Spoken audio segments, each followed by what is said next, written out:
Here's how to fix Snapchat support code SS06.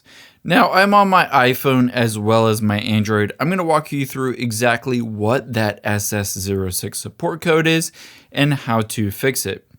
Now, if you go to log in, again, on your iPhone or Android, and it's giving you that error code, it's most likely because you tried to log in a number of times and it thinks something sketchy is happening. Or maybe somebody else is trying to break into your account, and essentially they're just trying to make sure that no one else can hack into your account. So the first option you have is just to wait a while, wait 10-15 minutes, maybe wait an hour, and try to log in again. However, if that doesn't work for you, just hop out of here. And the next thing we're going to do is swipe down from the top right, again on your iPhone or Android. And if you're connected to Wi-Fi, I would recommend disabling Wi-Fi.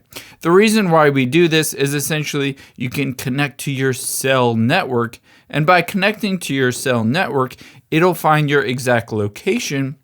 And it'll kind of tell Snapchat that, hey, you're in a regular location that you normally are in. If you're in the United States or wherever country you're in, it will just basically be able to tag you and everything will look normal.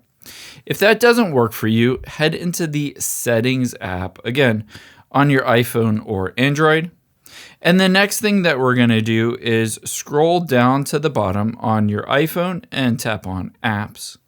And then scroll down until you get to Snapchat on this list and tap on that. And then on your Android phone, you can also just navigate to it, or let's just search for Snapchat so that we get there a bit quicker. And then just tap on Snapchat app. Now within here on my iPhone, you can see location.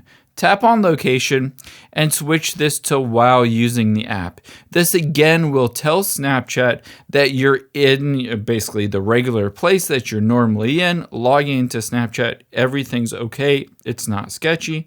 And then again on your Android phone, just tap on permissions and tap on location and make sure to set it to allow while using the app. If you go through this process and it's still not working, you're still getting the SS06. Next, we're going to tap the back arrow. And on here, you can see on your Android phone, tap the back arrow again. Let's do it first on the Android phone. Tap on storage and clear the cache as well as clear the data. Essentially what this does is it kind of resets the app. And after you've done that, tap the back arrow after you've cleared the data. Looks like mine is a bit frozen. And then just close out of it. On your iPhone, however, if you have an iPhone, just tap the back arrow until you get to the general option. Tap on general and then tap on iPhone storage. From here, just find that Snapchat app. There it is. And you're going to offload the app and then just turn around and reinstall the app. Essentially, this does the same thing as clearing the cache and the data. Just reinstall the app and you should be good to go. Again, you can do this on cell data or Wi-Fi if you need to reinstall it. Hope this helps. If you enjoyed this video, check out the video over to my right. I think you'll really like that one too. And thanks for watching.